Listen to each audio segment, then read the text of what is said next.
Привет! Хочу поделиться с вами своим опытом из далекого детства. Я приехал к дедушке в деревню, весь из себя такой спортивный, отжимался, подтягивался больше, чем все в классе раза в два, в три. И в сарае увидел такую скромненькую гирю в 32 килограмма. Ну, я, конечно же, тут же ее схватил и ничего с ней не смог сделать.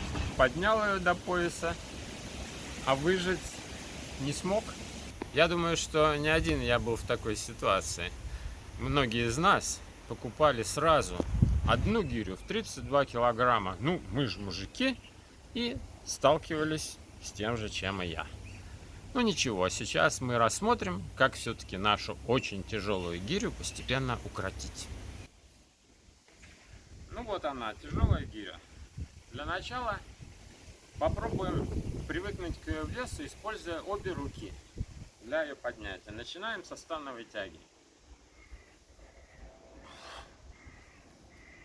Следим за спиной, следил за правильной техникой, привыкаем к весу гири. Следующим упражнением будет тяга гири к груди.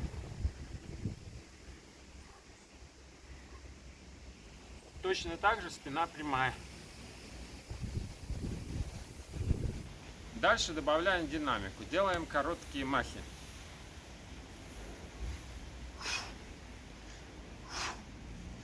Вдох вверху, выдох внизу.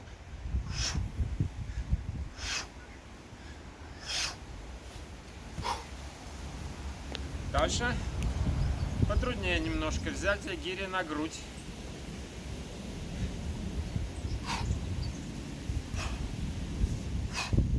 Обратите внимание, пальцы большие входят в дужку при положении гири на груди.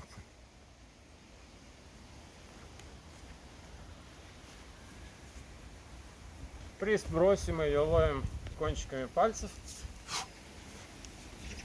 и продолжаем наше движение.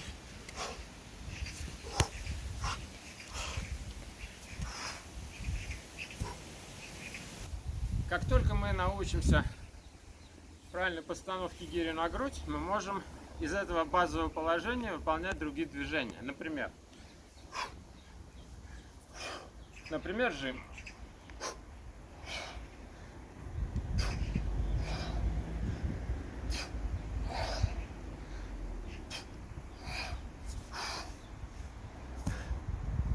Также мы можем усложнить наши махи, делая приседания с гирей на груди.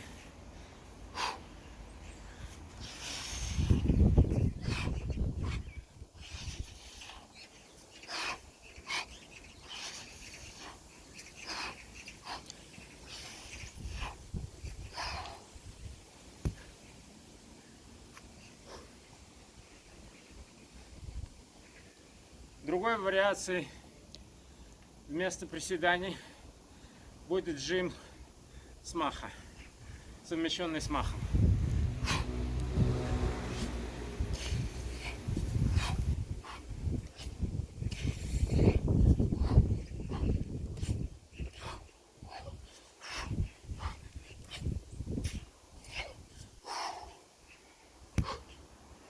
И, наконец, самое сложное функциональное упражнение, включающее махи, на развитие силы и выносливости, будет вызовом для многих.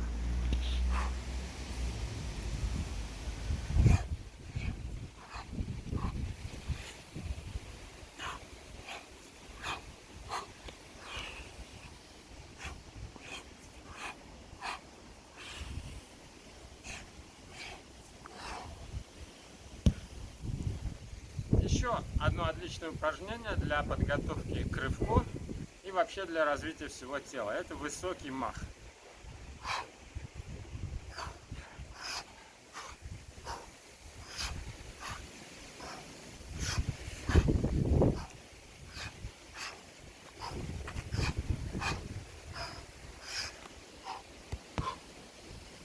Теперь, привыкнув к весу гири, научитесь научившись работать двумя руками, переходим к работе одной рукой.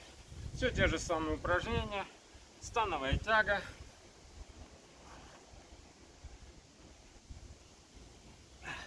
Тяга к груди. И махи.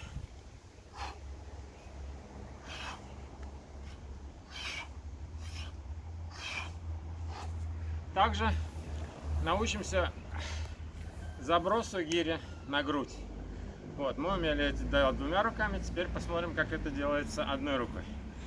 Для заброса гири на грудь изначально помогаем другой рукой. Заметьте, мой локоть стоит на предыдущей кости. Гиря на груди, спокойно, мы можем отдыхать в таком положении. Это очень важно, иначе вам ее долго не удержать. Отдохнули и опять.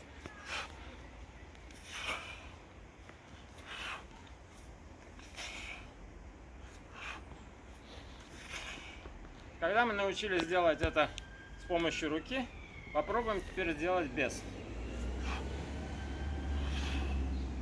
Техника точно такая же. Следите за просовом кисти в дужку гирь, чтобы она лежала по диагонали, как в предыдущих моих уроках вы можете посмотреть.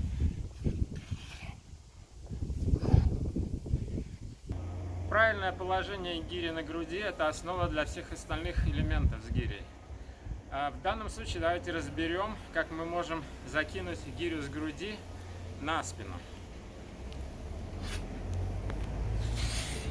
Гиря на груди. Сейчас спокойно поднимаем локоть и уводим гирю за голову на спину. В таком положении мы можем приседать.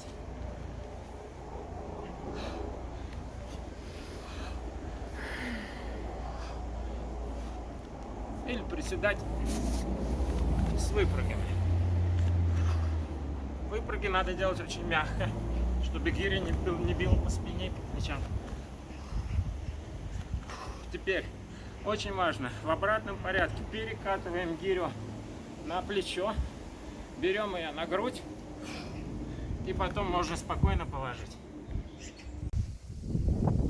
Изучив махи и положение и установку гири на грудь одной рукой, мы можем после этого начать уже изучать классические движения, такие как толчок и рывок гири, толчок по длинному циклу. Ну, например, толчок – это постановка гири на грудь, а потом выталкивание гири вверх. И опять на грудь. И опять на грудь. Также совместив мах, постановку на грудь и толчок, мы можем сделать толчок гири по длинному циклу.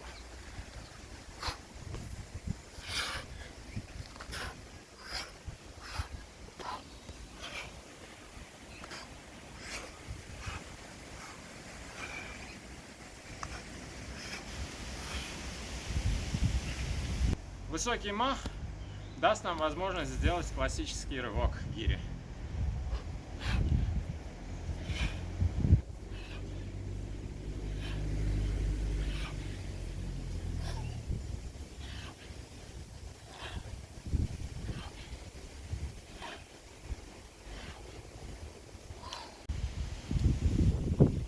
Если вы находитесь на природе и не боитесь уронить гирю, то можно попробовать элементы гиревого жонглирования. Простая комбинация, просто перебрасывание руки гирю из одной руки в другую.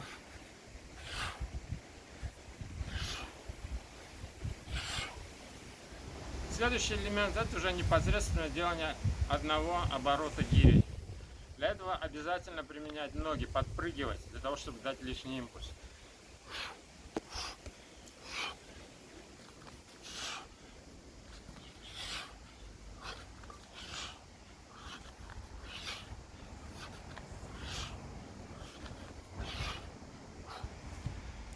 И так далее. Под разминочку можно покрутить гирю вокруг тела. И в другую сторону.